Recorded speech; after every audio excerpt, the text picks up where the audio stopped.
In 1923, a famous artist was born in Montreal, Quebec, and his name was Jean-Paul Riopelle. As a child, he enjoyed painting landscapes, and he ended up studying at l'École Polytechnique and majoring in architecture. From 1943 to 1944, he studied at l'École des Beaux-Arts in Montreal, and a year later, he had his very first solo exhibition. In the next years following this, he and Leduc organized and hosted an Oda Matisse exhibition in Paris at the Galerie de Luxembourg, and soon after, Riopelle lived there. One of the reasons for him doing so is that he met Paul-Émile Boudoir, who actually was a member of the Oda Matisse, who were a French-Canadian art group. This is where his interest in abstract art began. The Oda Matisse style of painting usually formed floating objects in forms that are many different colors, were painted using a spatula. Some people loved his style of painting, while others thought differently as he dropped and threw paint onto a canvas, which they didn't appreciate.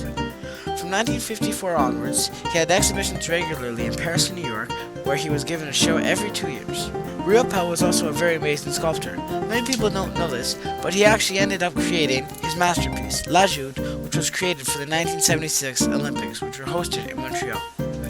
In the past 50 to 60 years, Riopelle has won and certainly merited many awards.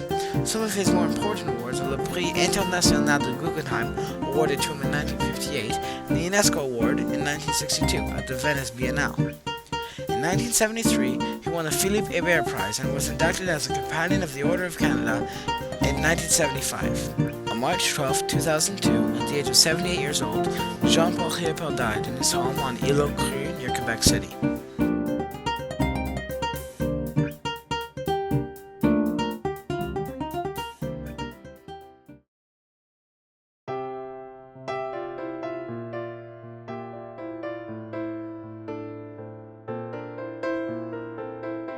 Jean-Paul Riopelle's style of painting greatly changed throughout his life.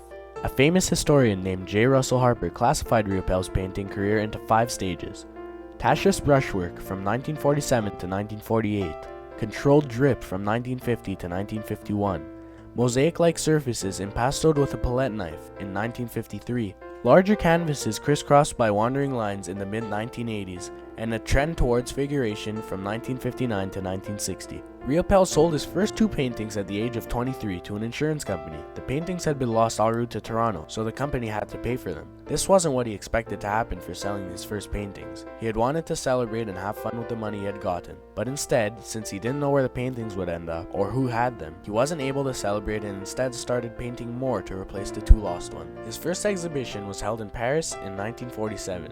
Breton, who was mentioned earlier, welcomed him to show his work at the International Surrealist exhibition at Les Galeries Maitre, located in central Paris.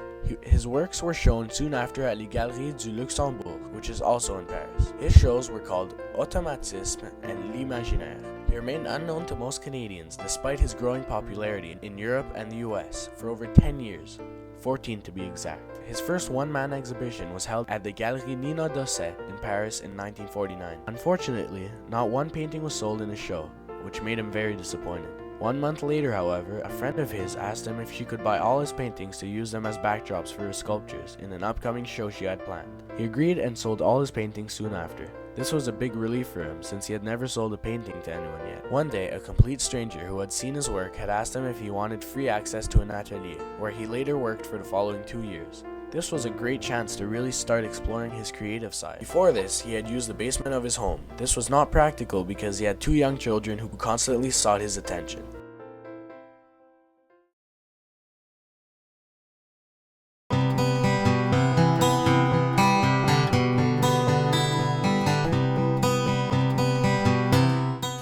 Riopelle was a young boy, as I mentioned earlier.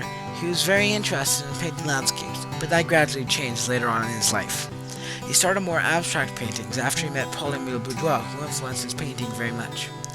When he moved to Paris shortly after 1947, he started studying surrealism. His paintings from then on became more sculptural, because he would put the paint directly onto the canvas and then spread it out with a palette knife. In the earlier 1950s, he started sculpting bronze figures. Many of his paintings are in homes, galleries, and there are many exhibitions on his works displayed in many museums internationally, such as the Museum of Modern Art in Brazil, and in other places such as New York, Italy, Ottawa, and Switzerland. His paintings were usually sold at a high price due to the fact that he is exceptionally talented and that his artwork is deeply appreciated by many people around the world. He was represented in Paris by the Galerie May and in New York by the Pierre Matisse Gallery. which are two very important and well-known galleries around the world. One of his paintings was sold at an auction for over $1 million, which just goes to show how expensive his paintings could be. One of the reasons why Riopelle didn't leave any part of his canvas blank was because he wanted all parts of his paintings to be equal. His death was a great loss to many people inside and outside the art world, and on the day of his funeral, there was a snowstorm, which is fitting because Riopelle thought that white represented death.